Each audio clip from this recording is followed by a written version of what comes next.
slept for 10 years last night and woke in this room. Welcome, Kathy McCarty. Welcome to my, where the magic happens, in my studio here.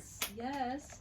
So I'm Deanna Miesch from Lydia Street Gallery, and I just wanted to chat with you, and yes, just like you said, see where the magic happens, because you are so uber talented and have so many different, Thank you. Sparks of life, and so yeah. Well, as you can see, the magic is very messy, and that seems to be the constant across all platforms of art that I do. One of the things about people doing a bunch of different things is that I think almost all people who are creative and artistic have a bunch of things that they like to do, because it's fun. Everyone I know who plays music also does some kind of visual art, pretty much. My upcoming bestseller book, yes, which is prospectively titled A Hunk of Junk. In it, this is a thing that happened to me when I was young. I have an older brother who's troubled, and I'm not troubled. I'm fun and easy to get along with. And so when he got to be in 6th grade, he had an art class, and it meant so much to him. It was the only time he ever felt like anybody, like he could handle school at all, was because of this art teacher and the art. And my mom took me aside and she said, "Kathy, you're better than him at everything you do. If you go and do art and you're better than him, it'll just kill it for him. And I just want to ask you, will you do music instead?" Wow. And I said, "Oh my God, I want to take art class more than anything else in the entire world. I'm dying to get into art class. I can't wait. But I don't want to kill it for my brother." No, of course not. So I said yes. And so I never had any, I never had any formal art training whatsoever after the 5th grade. So, when you talk about self-taught, I am 100% self-taught. Like, I didn't even know until last week that you can mix turpentine with oil paint. So I don't know anything. And I just started painting. Don't worry, because they didn't really teach you in art school how to paint either. So. Yeah, well, there's so much technical stuff that I just don't know. I just started painting because I like to paint. Yeah. And so I started painting when I was 19. And my brother had already given up on doing any kind of art, so it was kind of a pointless sacrifice in a lot of ways. But anyway, so I started painting then, and I just did it because I like to do it, and also because I really, really like the smell of oil paints, and I just like to do it. And so I would just do it, and I did a bunch of album covers for my own band, which I didn't have to vie with anyone else, right? Except the other band members, to do that. And then when I started doing my solo career, like at Dead Dog's Eyeball, I painted the cover of Dead Dog's Eyeball, and I painted the cover, I guess it's not in here, of Another Day in the Sun. And then about, I don't know, maybe 5 years ago, I thought, man, I'm really good at this. I should actually try to get good. And so I switched to acrylics because they're faster, and I just started practicing and practicing and practicing. And so, here's a painting by me. It's good. So, I really like my paintings. In fact, everyone always likes them. I have only the most backdoor thing. Like we were saying a minute ago about musicians often doing visual art. Yeah. There's so many musicians who also do visual art that it's like a subcategory. And a lot of the times the people that buy your visual art are the people who are fans of your music. Like with John D. Graham and people buying his bear drawings and his lyric sheets and things like that he does. And he's a really good watercolorist. And I love his stuff. He's always had a natural flair for it. But there's so many people like that, like Jed Fair and me and Donovan and just a whole lot of people that I didn't know Donovan was. He said all the people in the British invasion were all in art school before they discovered they could make $1 million playing pop music. And well, think about this: like Will Johnson, he does baseball paintings. I think if you ask practically everyone, Larry Seaman, of course, has branched out into visual art now. I think most musicians have a thing for visual art and like to do it even if they don't even show it to anybody, they like to do it. Right. Right. So you do it because you enjoy it. That's why I was doing it mostly. Now I'm kind of doing it as like, well, this is something that I can do that people want. Because I do have people contact me and say, could you paint that again or something like that for me, or here's a photograph I'd like you to paint. And I'm like, sure, because it's better than slinging hash. So sure thing, this is my dream life, man. This is my dream life. I'm doing art and music. It's perfect. Anyway, have I answered the question? I think I did. Probably. Maybe. I know. I tend to gas on a bit. That's such an interesting story about your brother and your mother. And yeah, we'll only it makes me wonder how the trajectory might have been different. I think I probably would have gravitated toward visual art more than music because I'm not that great of a natural musician. I kind of came into music by way of being a lyricist and a poet. So when I was about 3, I decided I wanted to be a poet, which is ridiculous, but it really was that early. And so I worked at that, and that was my my chosen career trajectory until I got to be about 13. And then I realized nobody gives a shit about poetry. Nobody reads it. Nobody checks the book out of the library. There's no job that pays money doing it. And I was like, oh, my great career choice that I made in a very early youth doesn't really have legs. And I thought, what can I do? And I thought, well, there's Bob Dylan, Beatles and stuff, and they're just setting poetry to music. So if I learn how to play music, I can do that. I can set my poetry to music, and then that's what I'll do. And so then I had to learn how to be a musician. And I have some natural ability. It's not like I'm tone deaf or anything, but I'm not like my friends who are musicians in this town. I mean, I can't just pick up any instrument and play it and be really great, hot shit. That's not me. I didn't sing that great to start with. You know how most like, ooh, I'm gonna go ahead and go there. I'm gonna be racist. White ladies in church sing like kind of like this, you know, O Lamb of God, that takest away the sins of the world, receive our prayer. Okay, that's how I would normally have sung if I hadn't have become a professional, but I became a professional singer, so to speak, when I started playing punk rock music when I was 18. So that was a thing where you had to yell really loud because there was no PA, and you just had to sing louder than the instruments, the electrified instruments. And so I learned a bunch of really terrible technique, but I did learn how to make a lot of noise and not sing like a church lady.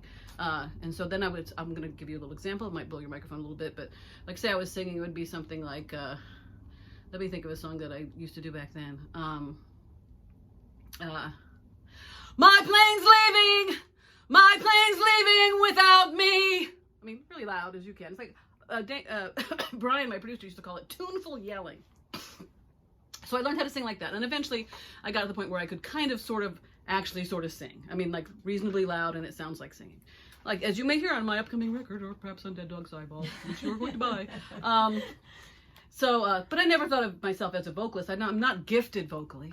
I don't have an amazing voice. I mean, you know. Wow, we just have a very different perspective on your voice. Well, I like my voice, and I think it's idiosyncratic, and it's definitely me, and I can get a lot of emotion in it, but I don't have like, you know, like a really big range or a lot of pitch control, really. I mean, I get away with having the amount that I've got, but perhaps I have my perspective because I'm not a musician, and so yes, that's true. My husband's always like, "Why do you not say you're a real musician?" I'm said, "Can I hang around with real musicians, so I know what a real musician can do?" I'm like, you know, I play guitar and I'm not terrible, and I can sing and I'm not terrible, but I'm essentially really a lyricist, and I'm better at that than they are. So I've got what I've got to bring to the table. I decided to become a rock star as a more practical life choice. Yes. That was me being practical. And it's one of the most practical decisions I've ever made, which will tell you a lot about my other decisions. So then I decided to become a rock star, and so I went to college, and unfortunately I couldn't keep up. My health was not great at the time, and I couldn't work a full-time job because I was putting myself through college and do college and be in a band and have a life. And so go to college? UT. Okay. I was in Plan 2, like John Day and like William. And I won the Plan 2 scholarship. I'm really quite brilliant in school. But I couldn't do it all. And so that's the thing that had to go, because I couldn't ditch the job because I needed to work the job in the restaurants to survive. So so I do not have a college degree, which a lot of people are surprised to hear. Because I sound like I do when I talk and stuff. But so then I just worked in restaurants and tried to become a rock star until I was about 45, I guess. And then I thought, maybe this isn't going to work out. And I thought, is there anything else I can do? I mean, I'm not qualified to do anything except work in a restaurant. I kind of had enough of that at this point. And so I decided that, I can write. So I went to the Chronicle and I said, can I write for you guys? And they said, sure. And so I did that for about 7 years, and that paid way, way less than opening your guitar case on South Congress and just singing for people. It was really a very poor financial decision. Yeah. But I did learn how to write better. I mean, just by doing it. I mean, nobody thought I needed to take a class or anything, but I did it, and I'd always intended to write my memoir, and so I actually had written some memoir stuff, and I sent it to some of my friends, and one of my friends was like, you must write this book. The world needs this book. And I'm like, oh, twist my arm. I always wanted to write it anyway. And then the shutdown happened, and so I was like, perfect timing. I'll just write my book now. Right. So. Well, so how did you and your poet painter husband meet? Well, he was Daniel Johnston's best friend in college. Okay. When Daniel, I mean, it's hard to imagine Daniel as we know him for the years, recent decades. It's hard to imagine that he ever could attend class or keep his mind on anything for that long, but he did when he was younger. Yeah. He even had a driver's license and drove a car, although, according to my husband, it was very scary to ride with him. Okay. Because he got distracted very easily. But anyway, they were super tight buds, best friends. And then Dave went off to Kent State in Kent, Ohio. Kent State, yeah, that's right, that's the name of it.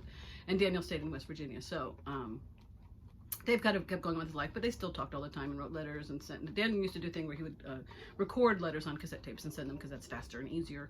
And there's a huge trove of these somewhere, the letters of Daniel and Dave Thornberry back and forth to each other. So the people collect them. And I don't know how many Dave might have left. Not very many. I mean, I think he just kind of sold them to anybody who wanted them. And anyway, so I met Daniel when he got here to Austin, and he gave me a book of Dave's poems. And I read it and I went, I love this. I love these poems. They're so great. And Daniel and I used to go, Daniel Johnson and I used to go to poetry readings here around town, and he would read his own poetry and I would read Dave's because I just thought it was so great. I just wanted people to hear it. And a million years later, I guess it was in like 98, I got my first computer, and I got it, and I was like, what can I do with this thing? And I discovered that you can play solitaire, but that's about it, because there really wasn't much going on the internet in 1998. But there was email. Email was the thing, and I got an email from Dave, and he said, hi, it's Dave Thornberry, remember me? And I said, I totally remember you. And we just started writing to each other, and then we got married in a very precipitous fashion. It's hard to answer the question, how do we meet, because we kind of met twice. Right. Like we met initially and just, kind of liked each other, exchanged, I think I might have written like 6 or 7 letters back and forth or something like that at that time. As friends. Yeah. And he was about to get married. I just really liked his work, and I have to say that when I went to, where was I? I can't remember exactly when this was, but I did see his paintings for the first time. And I really loved his poetry. And I went to see his paintings, and I was like this, stick to poetry, man. Because they really weren't my thing. I mean, they were okay. And I understand them better now, but I really didn't have the art background to really, he was kind of doing some Twombly-esque stuff and things like that. So I was kind of like, Not okay. everyone's into Twombly. Huh? Not everyone is into. No, I really like him now. But, and it's not that I don't know if I would have, I just think it was like, a little bit like I didn't get it, sort of. I mean, when I initially saw his paintings. But, he's really, been working at being a painter, I don't know, 30 years, 40 years. Mm-hmm. So he's, I think he does really beautiful stuff now. I really love his Kennedy assassination stuff. And he was painting it. He's like, nobody is going to want these pictures of the Kennedy assassination. And I'm like, well, is that what you feel like moved from within to paint? Is that what your inner voice is telling you? And he said, yes, this is what I want to paint. And I said, well, just paint it then. Don't worry about whether people buy it or not. Everyone loves it. I mean, people just want to buy the prints all the time and stuff because they're really great paintings. They're really good. As you dipped your toes back into painting, and from oil to acrylic back to oil, can you talk about your subjects, like what? Oh, certainly. Yes, I can. So there I was. What draws you to it? Well, I was thinking like, I have a canvas and I got some paints. This is when I'm in my 20s playing in glass eye, and I think, I'll paint a picture. And I didn't look at reality and paint it. I would just paint things that I was thinking about painting about that, like in my head. I was just externalizing my inner thing. And I went to band practice one day and I said, I painted another masterpiece today. I'm in a good mood. And Brian turned to me and said, is it a tree? And I said, well, yes, it is. How did you know? And he said, that's all you ever paint. And I was like, really?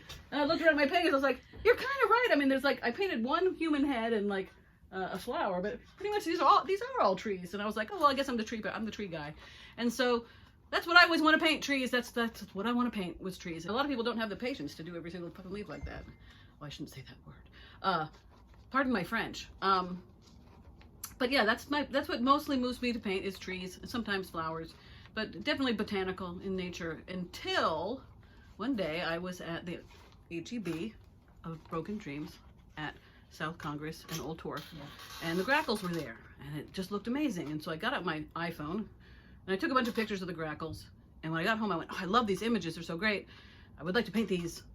I would like to paint them. I should paint them. And then I thought, I'd like to show them in a gallery, though, because I want it to be the experience where you go in and you're surrounded by the paintings of grackles, and it's like being in the HEB parking lot on South Congress.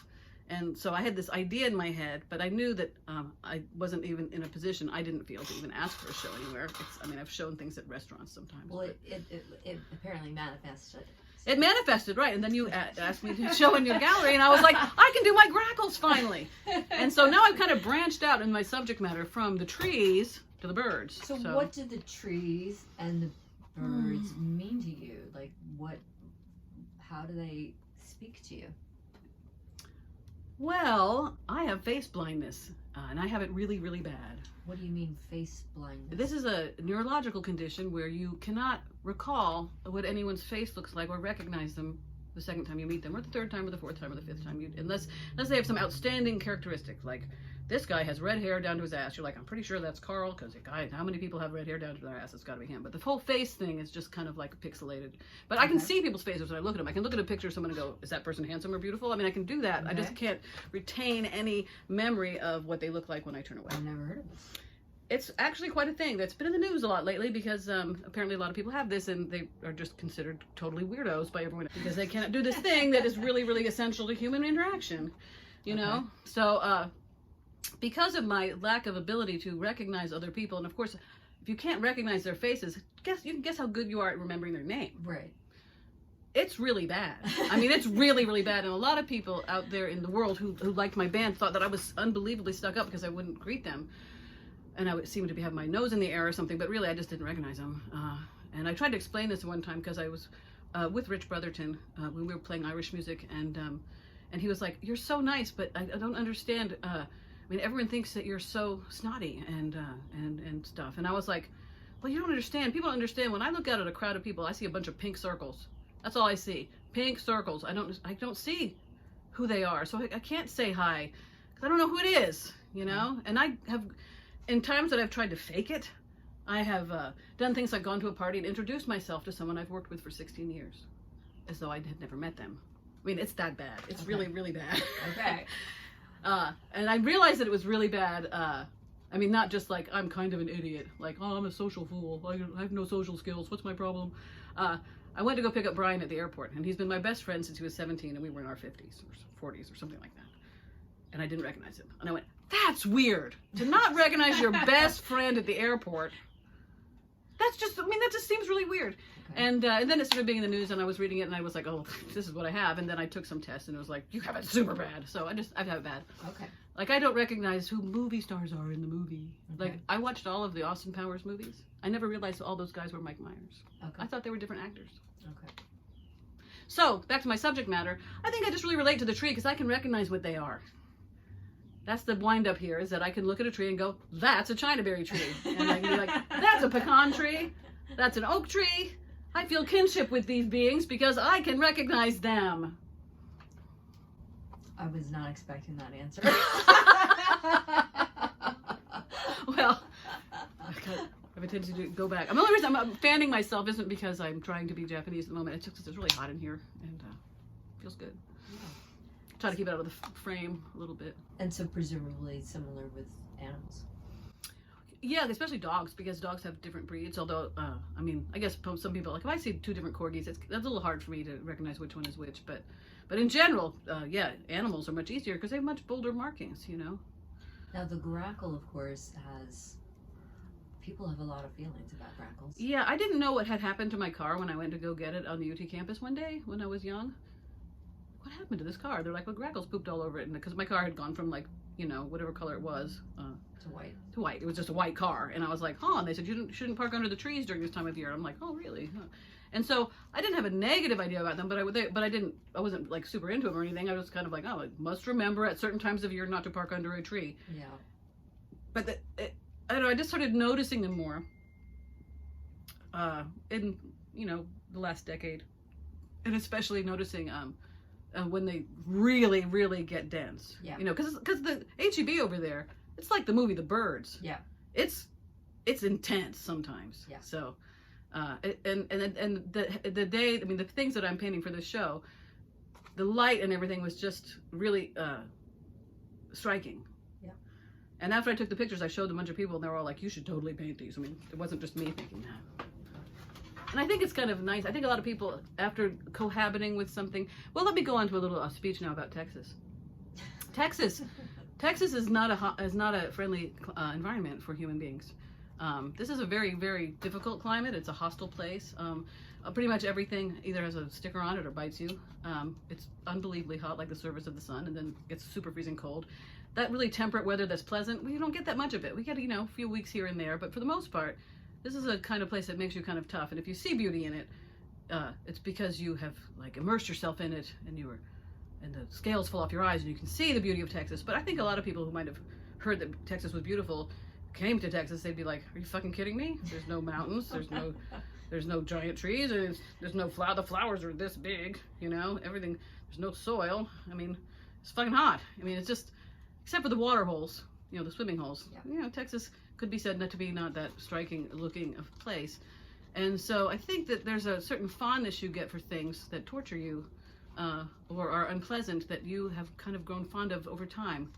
So I think the Grackles are kind of like that people feel a lot of fondness for them just because their car has been shit on so many times, and they've, heard their raucous and unpleasant cry so many times that they just really kind of start to like it, just kind of start to like it. Like people like cactuses, Some people really like them. Yeah, I'm not into cactuses. I'm not into cactuses either. But I understand that there are some people who are just kind of like, Yeah, they really embrace do. it. They They embrace the difficult. Hopefully not literally, yeah. Yeah. Yeah. And so I think that when I've been talking to people about this show, the usual response that I get when I say, well, I'm painting a show, it's Grackles mostly. They're like this, "Oh, I love Grackles." So I think this has happened to people over time because they just remind people of their own life living in Texas. Yeah. I know they have Grackles other places, but I think that they migrate through here, and that's why we associate them with this place so much. Yeah, they actually live all over North America. I think they live all over, yeah. Awesome, they sure hang out here. People like to think that they're Yeah. unique to us. But I don't know what is really unique to us. Maybe the Roadrunner, but just the Southwest. Not sure. so being an art therapist, I'm Yeah. very much aware of the therapeutic benefit of art. But Yeah. I'd like to hear from artists' perspectives, like how does it feel therapeutic to you? Like what happens to you when you paint, and then also when you're experiencing it, later.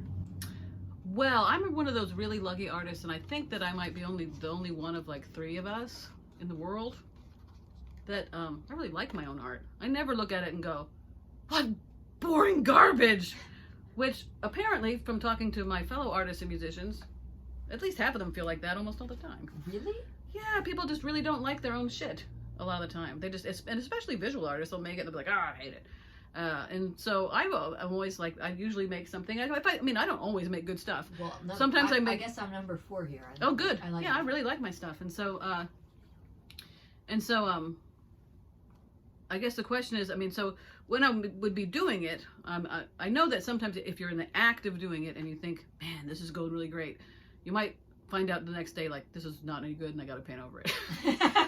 A lot of times you're doing something like, "This is so hard and I'm not working at all," and you go back the next day and you're like, "Oh, it really worked," So I know that those perceptions can be off quite a bit. But when I'm actually painting, the thing that I always liked about it is that I like this is not going to be an original answer in any way, but It's okay. I really like the visceral experience of putting paint on canvas. Yeah. I just like it.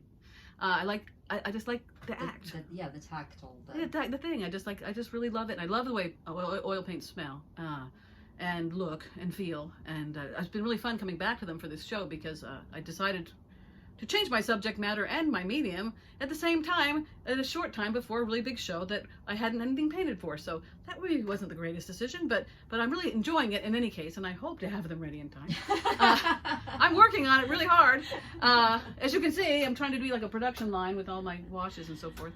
And Anyway, so I really like that, but I also, I don't know, maybe perhaps unlike a lot of, I think most painters like to listen to music when they paint, and I do too. Although what I like to do is what I like to do anyway, which makes me feel a little bit self-conscious if anyone else is home. But my house is really soundproof, so I don't worry about it that much in this house. But I like to listen to the same song over and over and over about 1,000 times. That's what I like to do. And that's what I like to do anyway, not just when I paint. That's how I like to listen to music. I like to listen to the same song until I get tired of it, which if I like it, it's going to be a really long time. So, Okay. so I put on music, and then when I used to have roommates, I would invite them to come talk to me while I was painting, because I like to interact with other people while I'm doing it. In a lot of ways, I think I like to paint maybe almost from my subconscious. So it's fine for my conscious mind to be like grooving on music or talking to somebody or whatever, and then I'm still doing the painting at the same time. Mm-hmm. So it's kind of more of a, what do you call it? Autopilot thing when I paint. And so I think that's the therapeutic thing for me. And then when I'm done, a lot of times, like for instance, this painting behind me right now, I really like it. And so I get to go look at it and go, man, I really like my painting. And that's a positive, feel a positive emotional loop, Yes. So yeah, I just really like it. And then talking about me, Kathy McCarty again for a minute, because I mean, that's a joke because we're just talking about me. I'll tell you, I know that's a joke. So you said you liked my voice. I like my voice too. When I say that's your not, voice is unique. when I say it's not Like, technically, I can that's pick not your voice out. right. When I say it's not technically great, I'm talking about specific kind of stuff, like how good are you at pitch? Do you can you sing for hours without getting hoarse? That kind of stuff. How big is your range? And on those metrics, I'm not anything special. But I do think my voice has a unique sound that sounds like me, and nobody else sounds like me, and I like the way I sound, and I can totally listen to my own music. I probably listen to my own music more than most people do. I like it, and I don't listen that to it. I think is more unique. Yeah, it is. It is. That's what I said. People just hate Which their is own kind records. of ridiculous that that's unique. I know. Most people I know just don't sit around listening to their own records, but I listen to my records, from time to time. Of course I get tired of them, and then you don't listen to them anymore. But then maybe 5 years later, you're like, oh, I haven't listened to that record in a while, and you listen to it and go, man, this is a really good record. I'm totally digging it. So anyway, I like my voice. I really, really do. And what apparently my gift in life is, in every arena, is that I have a voice. And so, and my paintings have a voice. And a lot of people I know who are visual artists who have more skills than I do are jealous, and always have been, that when I paint something, it pretty much screams, Kathy McCarty! And when I write a song, it's like, it's a Kathy McCarty song! And my book is like, Kathy McCarty times a million! And so that's, I've kind of identified at this age of my life, which is indeterminate, that's my gift in this world, as I have a voice. To be you. Yeah, I just do. And I used to worry about that if I learned anything about art, like if I took an art class or something, I might lose my voice. And I was kind of like, that's all I have when it comes to painting, is my voice. And I don't want to fuck it up. And then I realized you can't not have it. You might as well learn how to have perspective in your paintings, and you might as well learn how to have perspective and just a little color theory or something, because it won't kill your voice. And so I was like, oh, it didn't. And the very first time I painted realistically, instead of just out of my head, and I'll show you an out of my head painting. You'll see what they're like. They're not like weird or abstract or anything. I tried to paint a photograph of a prickly pear cactus that I thought was pretty, and I painted it, and I just did my very best to get on the canvas what was in the photograph. Like, there's a shadow there. Okay, there's a shadow there. Like, it's paler there. It's paler there. And when I was done with it, I looked at it and went, oh my God. It just looks like I painted it. I don't have to worry about this anymore. I don't have to worry about losing my voice. And then I was kind of freed to actually try and learn some skills about it. So, okay, so this is kind of an art therapy kind of question. So, if you could be, let's take the painting behind you, or a painting in this room. Okay. Like, if you could physically, if you could physically be in the painting, well, let's pick the one behind you. Okay. Where would I be if I was in that painting? Yeah. Well, I would be in Los Angeles, because that's where the picture was taken. No. So turn around. You mean, would I be one of the figures in it? Is that the question? Or the background? Or would you be like a particular bird? I'd be that one because it's the prettiest. It's the pretty is. Yeah. It's in the middle. It's in the middle. That's the center of attention. I like that. I'm aware of my own bullshit. I like attention. You know, people don't go up on stage and start screaming and taking their clothes off if they don't want attention. That's true. That's true. There's one more thing I want to talk about.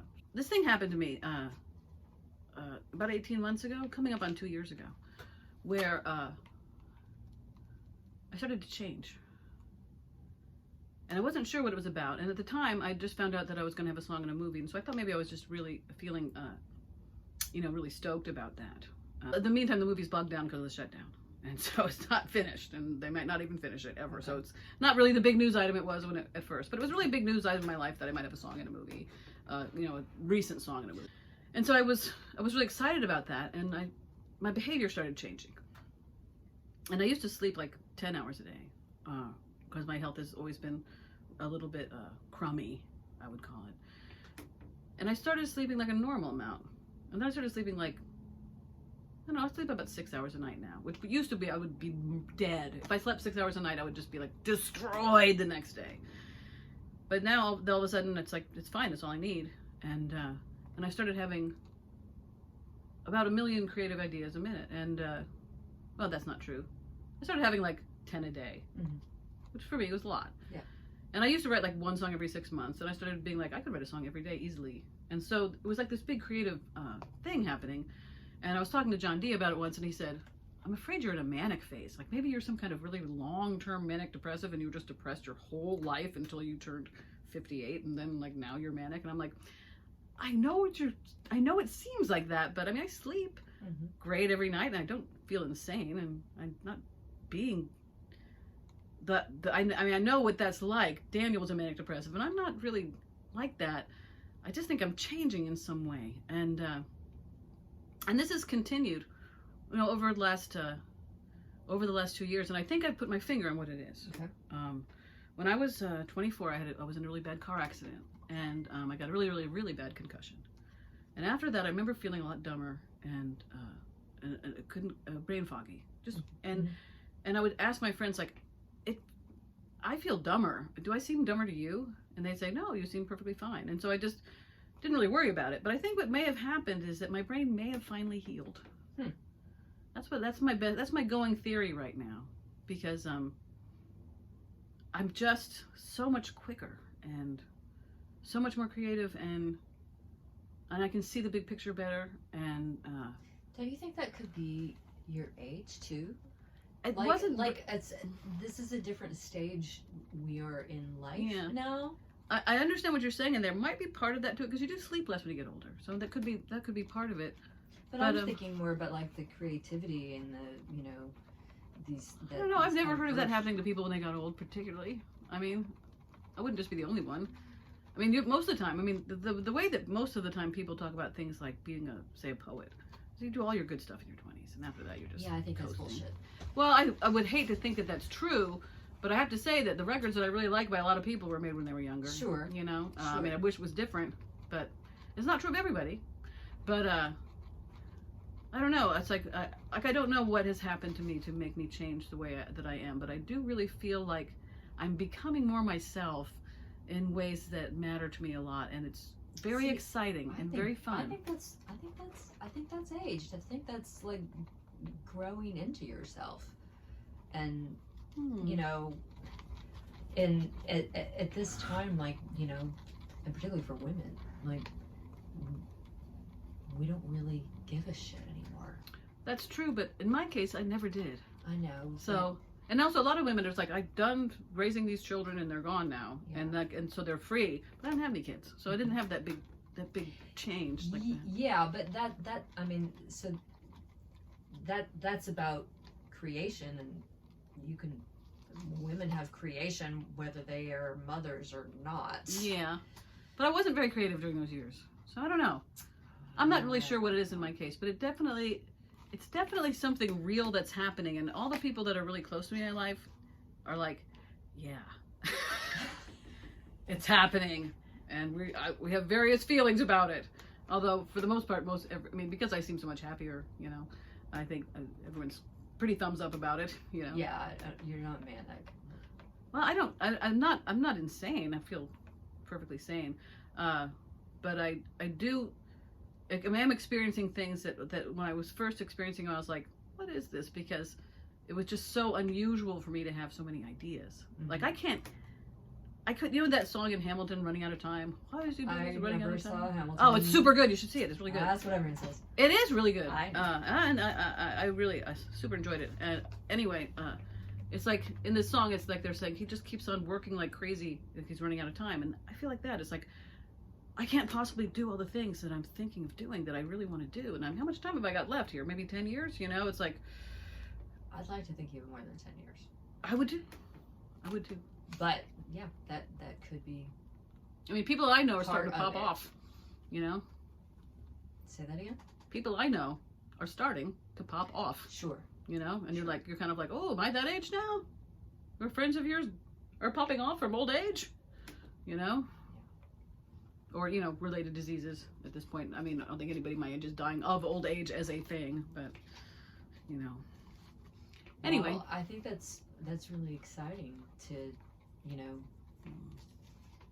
there's a whole lot more of Kathy to it is great. birth. I am super loving it so bad, and like, my career as a painter is part of this. You know, do you think there's a relationship between how you approach music and how you approach painting, or do they influence each other? You know, post that's a really creation. That's a good question. I have noticed that when I'm writing my book, I have a choice. I can write my book or I can write songs. I can't do both. Okay. My brain has you're using the same part of your brain to write books and songs. But painting, totally different thing.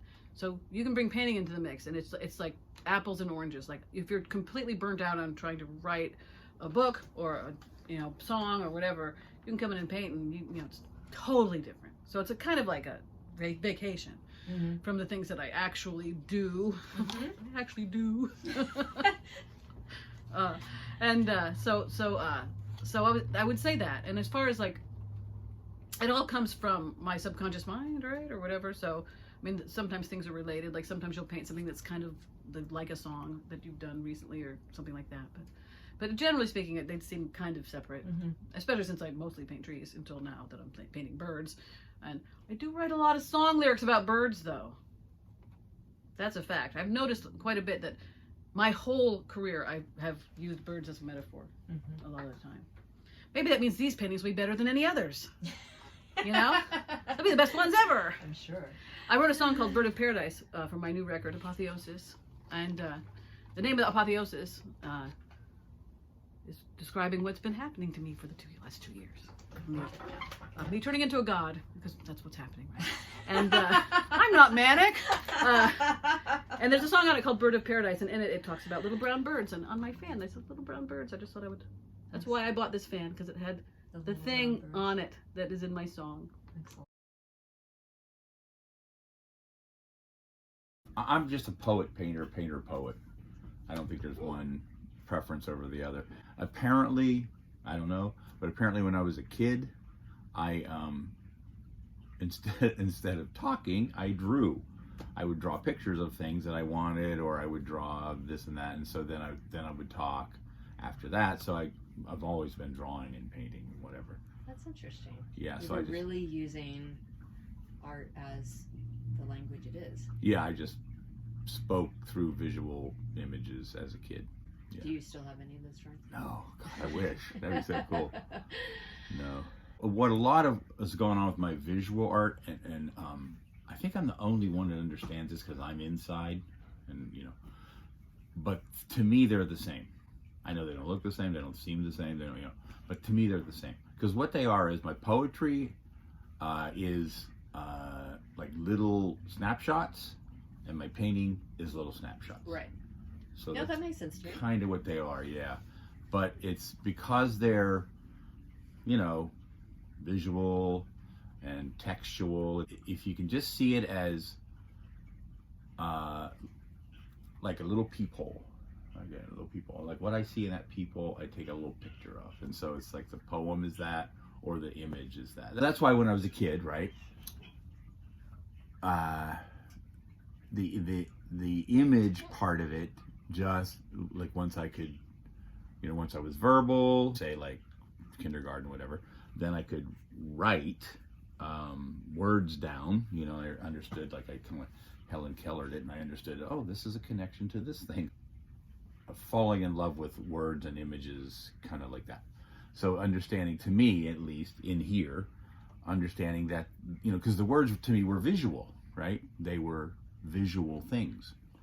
It's not just like a symbol of a thing, but the thing. So Can you give me an example? yeah, okay, say like a dog, like the word dog looks like a dog, like that, like you know, water looks like water. Okay. So that whole thing. So then that connects it for me. I'm already in love with like visual stuff. So then it just, this leads me to, you know, the idea of images of these things,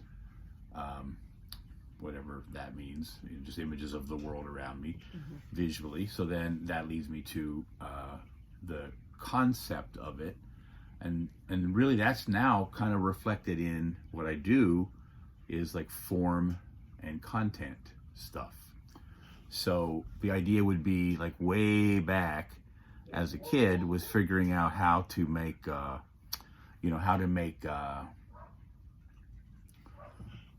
the image be the bridge between like verbal stuff and visual stuff. So that's why my poetry is really image based. I started to learn how to write or think about words as symbols for things, you know, as opposed to like images. I mean, literally, I used to as a kid, draw words and then put like faces and legs and arms on them. Like I would write. You would animate. Yeah, I would like write down dog, and I would give it ears and legs and a tail, and you know, so they were kind of like the same thing for me. So then, you know, once I kind of separated them and understood how to paint images, then my poetry became about images, and my art became about images, and so it's just always been like that. But it became more like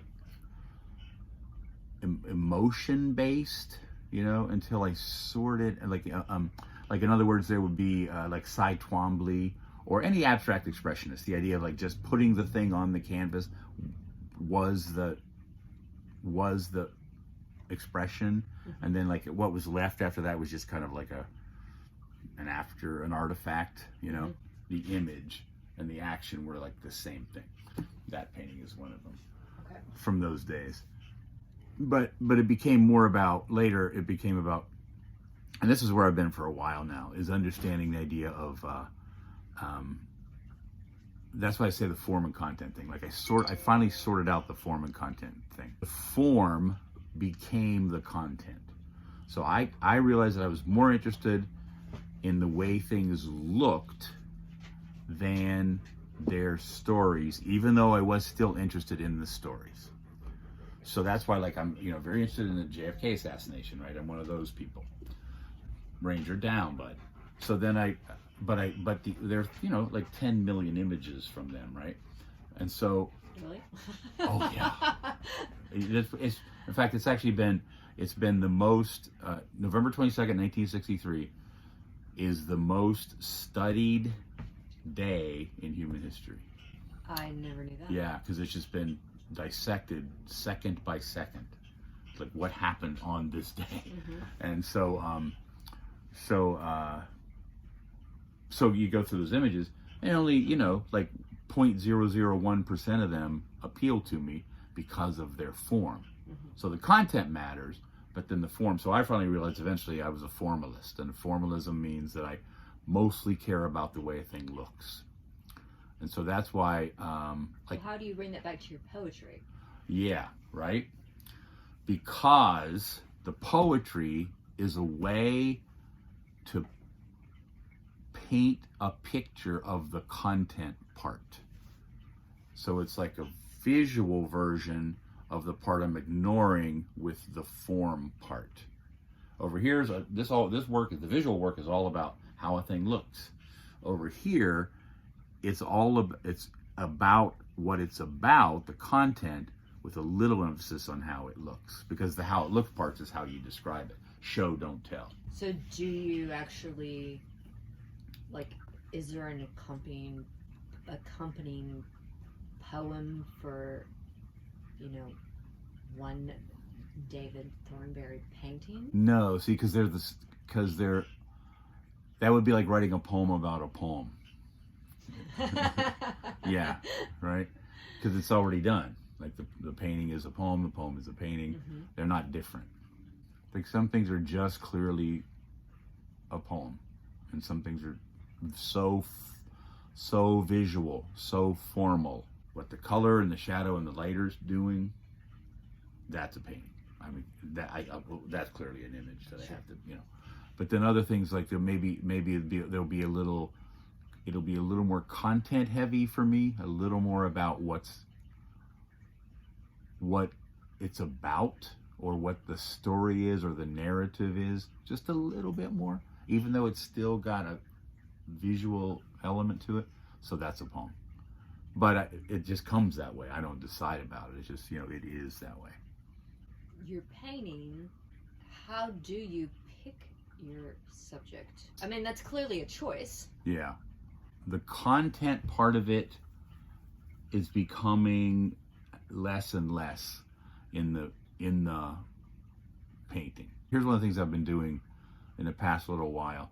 Just because I really like the formalism part of visual, like just the way it looks, I almost don't care what the content is anymore. So I'll go back through old photos, and I'll go back through like things that I'm interested in. I'm very interested in the Old West. I'm very interested in JFK assassination. I'm very interested in certain black and white films. Very interested in the natural world, stuff like that. So I'll look at old photos of these things, then I'll find images in them. But it's getting now where, like, one of my favorite sources now is I go through YouTube videos of people being interviewed on closed circuit television cameras. So like a lot of those people are like murderers and stuff. Okay. Right? But I don't care that they're murderers. I don't care if they look, if the lighting is right in the image. I don't even know who they are. In fact, I literally don't know who they are. Okay. I just go through and I go, oh, that's a cool image, and then later I'll look and it's like some like murderer or something, you know. But see, that's why I say almost, because if it's literally a horrible person, I'm not painting their picture, you know. But if the image is there and I don't really know much about them, I'll go with the image. Okay. That's what I've been doing a lot lately. In fact, I painted one just the other day that I really liked just because I saw this image. And I found out later that it was this woman that had drowned her children. I was like, oh shit. But I'm not, you know, because in a way, when you paint somebody, society reads that it's sort of like a tribute, or in a way, yeah, or something, or like you're honoring them in some way. I don't even know who these people are, you know. I just like the way that picture looks, and the reason I use the CCTV, the closed circuit stuff, is because they're casual. They're not posing. Mm-hmm. They're just talking. So you're getting more of a real life in a way. Yeah, just real life stuff. In fact, I've already figured out another way to do this, so every painting isn't of like a murderer or something. That's good. Yeah, I figured out another way to do it. One of the ways I like to do it is there's a lot of footage of news crews taking pictures of the crowds at parades. I don't know why, but there is. So like a news crew will drive by, they got their van, and they got the camera sticking out the window, and they'll like drive by the crowd of a parade. Mm-hmm. There's a whole bunch of hours of this on YouTube. I love to go through that and just pause it and find a scene and pick, like, oh, that's that woman with the sunglasses and the fat guy, and then like isolate that and paint it. Interesting. So that's another way to do it. And see, I don't know those people. I don't know what the parade was about. I have no idea. But I just like the image. So how do you start a poem? Poems are, it's stuff that I see going on, and I just see it like a perfect example. A couple of kids, Kathy and I, this is a long time ago, so this would never happen again, but we were in a McDonald's, oh, for God. Sure. Why were we even at a McDonald's? I can't even remember. Probably a road trip. That's what happened. Yeah, it was a road trip. Yeah, it might have been like a talk. I don't know, but it feels like it was a McDonald's. I wrote the poem as if it was a McDonald's. Okay. And these kids were having these kids were there with their parents, and they were just raising holy hell. They were just like ignoring their food completely and running around and bouncing off the walls. And that was clearly a poem to me. Like they're wilting French fries on the table and them like way over in the corner just doing whatever they wanted to do. It was happening right in front of me. All I had to do was write it down. Right. Stuff like that. So it's like a little snapshot. Those kids over there, maybe the oldest is 9, just can't sit still and eat. A bite of a cooling cheeseburger, 2 French fries, get up and run around the table, stand looking at your mother, run back and stand beside your chair, take a sip of orange soda. They are excited to be at this burger joint, but they aren't here for the food, like teenagers in church aren't there for Jesus. Now only mom and dad are sitting at the table. Where are the kids? Are they all in the bathroom, running around and around the pink walls like the motorcycle daredevil at the state fair? The deflated and abandoned cheeseburgers, a pale and wilting bouquet of French fries. So you'll just be inspired in the moment. Something's happening. That's Yeah. all. Or even just a thing that, like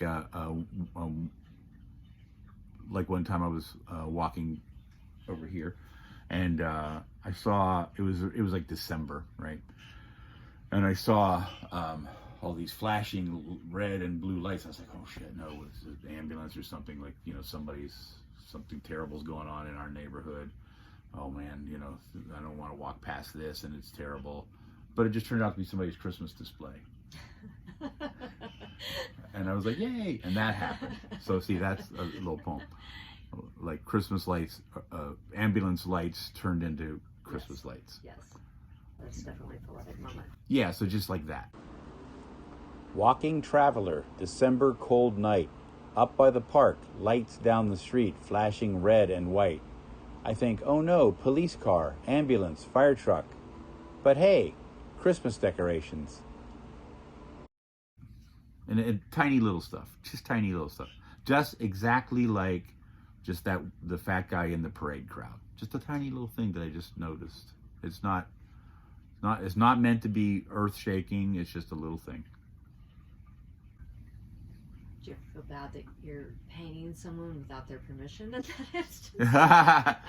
You know, here's what happens with for some reason, I think I have this just because of my age, right? I was born in 1957. So I think I have kind of a mid-century aesthetic anyway. So most of the footage I look at is old. Mm-hmm. Those people are dead. Not the parade thing, though. Yeah, the parade thing. Ranger dog, you be nice now. Yeah, the people in the parade things they're the ones that are probably dead, because they're like from the 50s and 60s. Oh, they're old parades. Old parades. Okay. Yeah. All right. In fact, I think there's so much of that I think they used to film parades more back then. Parade crowds and stuff, because it was sort of a bigger deal or something. I don't know. To me, I don't really worry about that. Now, yeah, I get it with these murderers and stuff, but you know what? They're murderers. Fuck them. Yeah. It's okay if they're pissed off they're in jail. Yeah. There were definitely more changes in my visual art, way more, than there was in my poetry. Poetry kind of stayed the same. It just got more sophisticated, but less big. It got smaller and elegant, but Smaller, it was like pretty the concise, same. or... Yeah, very concise, very pared down, but also kind of for a while it was sort of a little bit stylized, not really, but a little, and then that just kind of went away, and it's just super clean now. But the visual stuff, for a long time, it was kind of all over. It wasn't all over the place, but it was wandering around a little. And then finally, it was so cool, actually. finally what I did about probably 15 years ago was I realized that what I was teaching, right? Because I'm an art instructor, I teach drawing and painting. What I was teaching was the way I wanted to paint. I was like, the stuff that I'm teaching these kids to do is the way I want my art to look. So it was just about light. It was so much about, not even in the impressionistic sense, more in the like New American Realism sense, you know, the Fairfield Porter kind of look, the like very clean value shapes, the Lucian Freud kind of look, like that, like real clean value shapes. Yeah, so that's what I was teaching. You were teaching it before you actually... Before I clicked into it, yeah, because I would see the work, you know, my own demonstration work and their work coming back to me. I go, wow, this really looks nice, you know, and I finally realized it's because it's what I want to be doing. So that I just let my work become essentially New American Realism.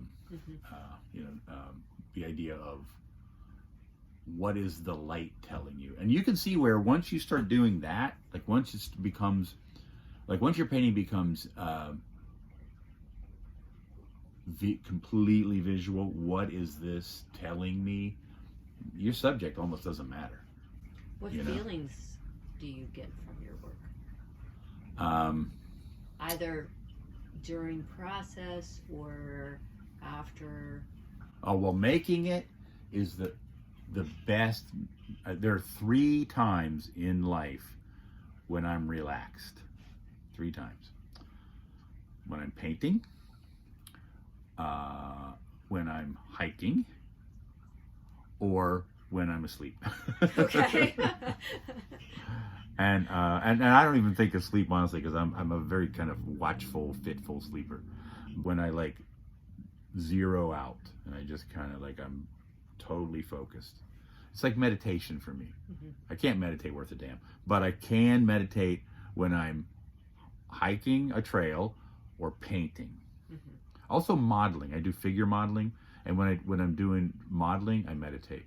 When you're actually sitting. Yeah, just when I'm sitting in the pose, zone right out. It's great. I think that's why I like to do it so much.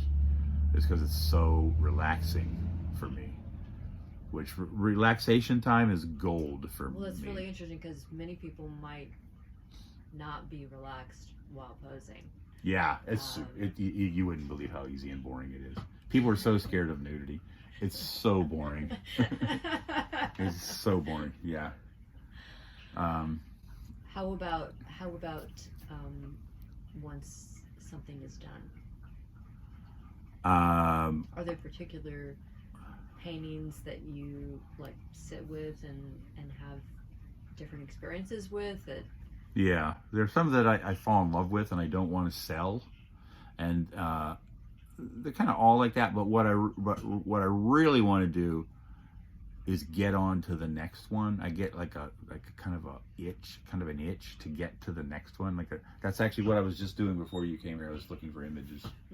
Because I'm always looking for new images. I have a pile. That's what this little pile is right here. It's images that I have to work with yet. But yeah. So and you know, and that's where content comes in. Because like there are so many images that are really great, but they're sort of hacky. I'm not going to do them. You know, they're obvious. One of them is, I actually asked Kathy. I said, "Is this hacky?" It's a great picture, a great photo of this right after the Civil War, this old slave woman, right, and she's got a corncob pipe, and she had her photo taken and everything, and it's such a beautiful image, but it's too beautiful. It's like a Christmas card. It's like just too pretty. It's already done. Just leave it. You know, if I paint that, it's corny. So the content does matter to a certain extent. In fact, that even makes me feel bad right there, because I just realized that I said that the viewer response, the audience response, even if that just means a person, matters to me more than I thought it did, because I don't want it to matter at all. I'm going to make what I'm going to make. But That's kind of disturbing. I just disturbed myself. Sorry. You know, it's nice that you can actually surprise yourself sometimes. Yeah. Say a particular piece that you might fall in love with. Like, can you think of one and kind of think about what are the feelings that, you know, connect you? Why, you know, why not part with that? What do you want to hold on to? Well, there's a bunch of the ones from I think the most beautiful film ever made visually. You can watch it with the sound off and enjoy it. It's so beautiful. Is To Kill a Mockingbird. It's so beautiful. And the art direction, the black and white, it's just gorgeous. It's got the most beautiful opening sequence of any movie I've ever seen. And I did some frames from that. It was on TV and I just kept pausing it and taking pictures. I did some frames from that, and there are a couple of paintings that I've never sold them. I don't even think I put them out there because I just really love them. Mm-hmm. But they're also they're pretty obscure. Like, they're hard to read anyway. Like, it's hard to tell what they are, sort of. But I just love them so much because there's something kind of delicious about them. It's like there's something about the way they look that feeds the thing that made me make them. And that's the delicious part, whatever that means. But yeah, whatever made me see it to begin with and go, ooh, you know, and then I painted it, and then I could see it, and it's in the painting. So then it's like, well, I got to keep this. Mm-hmm. And so, yeah, to tell you the truth, those two paintings, I actually, years and years ago, I gave them to my friend across the street that lives across the street. You can walk across the street. Yeah, well, she doesn't have them. I never gave them to her. Oh. She liked them so much. I was like, you can have those. But then I was like, no, I can't give them to her. So they're still here. Even though they kind of, in a way, belong to her. From what, you know, Kathy said, certainly your work is one of the things that drew her to you, your poetry. How do those intersect?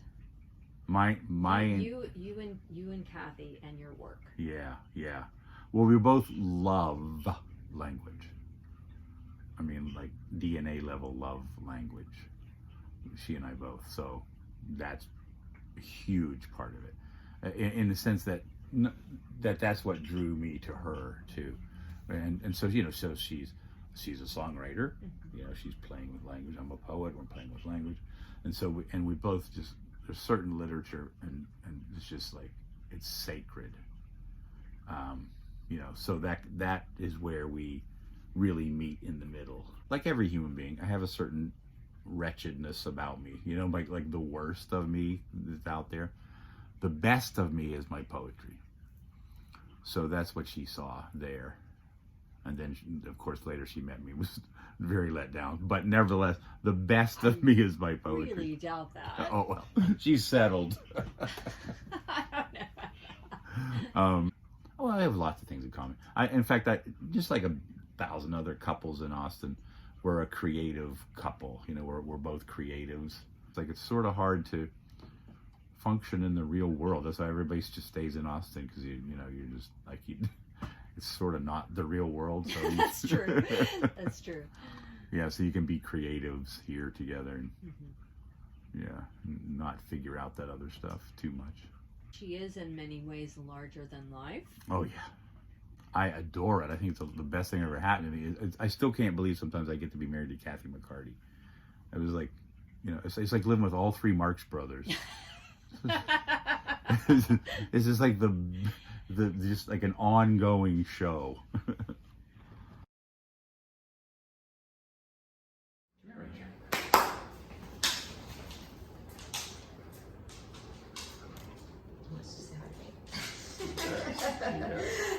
Come here, you. Listen. I grew up in this West Virginia hillbilly mountain town, pottery town, you know, not What town? an Newell, Newell. Okay. It's actually, of all things in the world, it's the home of Fiesta ware, that like famous Oh, yeah. collectible pottery. That's where it comes from. And you know, I mean, it's not, but it's not like a hotbed of the arts, right? It's not like it's a cultural center. So, so there would be a, you know, kind of a lack of like outward validation of what I was interested in. But my dad was very much encouraging, hey, you're interested in the arts? Go for it. You know, you're interested in poetry? Go for it. You care about literature? Let's check it out. And he was very much encouraging about, you know, just not growing up to work in the pottery like everybody else, like he did, frankly. He was a potter? Yeah, he was a chemist, Okay. but he was in the pottery system. Mm-hmm. And then he was like, no, there are all kinds of interests outside of this valley. I highly encourage you to check them out. So he would push me toward art, literature, music, everything. Yeah, I kind of still make stuff with him in mind in a way, like, you know, even though he would. Yeah, I do.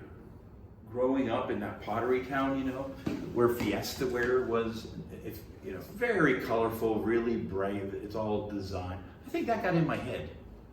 I think that the color and the emphasis on design, and just like the fact that there was a design, you know, this was being planned for its aesthetic in some way, got in my head. I mean, as a kid, you know, because this stuff is everywhere.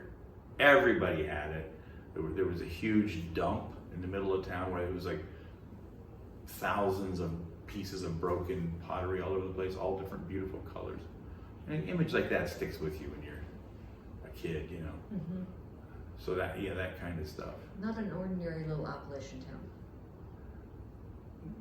Well, not in the sense of like a still and some guy married to his sister. No, not like that. But yes, but then plop a big pottery industry in the middle of it. I met her through Daniel Johnston. Daniel Johnston and I were, you know, essentially grew up together from like high school on. So he also lived in this little town. Yeah, well, there are these three little towns, like little beads on a string, along with the string being the Ohio River, and he was from the next one over, which is like a mile away, literally. Oh, okay. And then the other one's this way, is like another mile that way. But so yeah, we all knew each other, and so yeah, so then he had his adventures, and he ended up in Austin, and got to know Glass Eye, and got to know Kathy, and he gave her some of my poetry books, my chapbooks from way back then. So she contacted me. I got to be a big fan of her music. She was going to come to visit me while they were touring one time, and she came up to visit me and my fiance. And so 12 years later, after that all ran its course, and I got back hold of Kathy, I started searching. I was like, is she out there still, you know? And she was, and unattached. It was fantastic. So yeah, so I was in Wyoming at the time, so, but it worked. Well, Daniel's a whole other thing. See, he's not, here's what Daniel's influence was on me. It was very much like, you've seen Amadeus, right? Yeah. It's like very much like I was Salieri and he was Mozart. Okay. You know? Except that I wasn't trying to kill him. But, yeah, that's good. But it was kind of like I work my ass off, and it just comes out of him. It just like comes out. You know, that's what Dan was. Yeah, he was the whole thing. He was a whole other situation. He wasn't a mentor or a teacher or anything. He wasn't even an example. He was just a force. And you just, you know, you learn to be around it and learn from it, or you got run over, essentially. And so, yeah, I learned that there were such things as what I still call art animals. They're just animals. Like like a bird flies, a fish swims. These kind of people just make art, and that's what they do. And that's what Daniel was.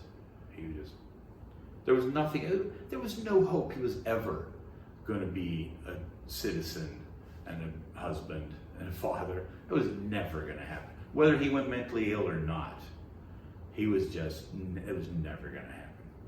He didn't know how to do anything. He couldn't function. How did he ever keep that job at McDonald's? Charity, probably. Yeah. I mean, all he did at McDonald's was wipe down the tables with a wet cloth in the dining room. And he was pleasant to people, and so he got to have that job. And I think that the people at the church, really wanted them to keep employing him, and so they did until he quit working there at some point. But he literally, my impression when I met him, which was around that same time, was that he couldn't stop making art long enough to hold a job. He just couldn't stop. He was completely compelled to make art every second he was awake, which was about 20 hours a day. Good boy. Okay, Ranger. Did you think you panned from Ranger up to his painting? Because Good to see you. Okay, all right. Here we go. There's Ranger. Another day in the sun, staying one step ahead, but only one. Bum another cigarette, what comfort you can get in this life. We hand around the truth like a worn dollar bill, grown soft with use. Another day in the sun, another day in the sun, another day in the sun. Broken down, and then the pieces ground, exceedingly slow. Can't even pretend to put on back again where they used to go. And all of us here living on dreams that never come.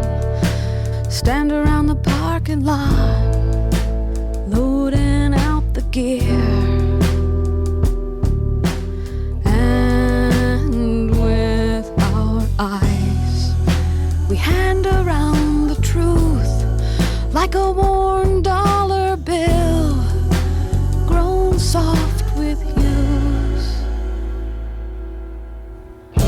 Another day in the sun, another day in the sun,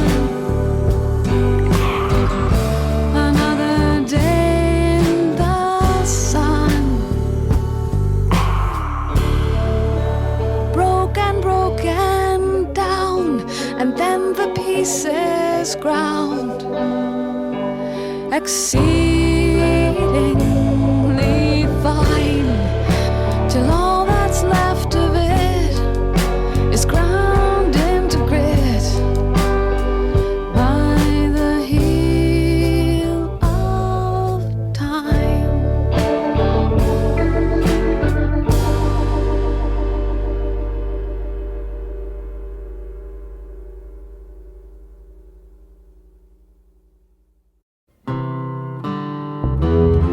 I slept for 10 years last night and woke in this room. Don't recognize the morning sun. The quality of light is one. hardly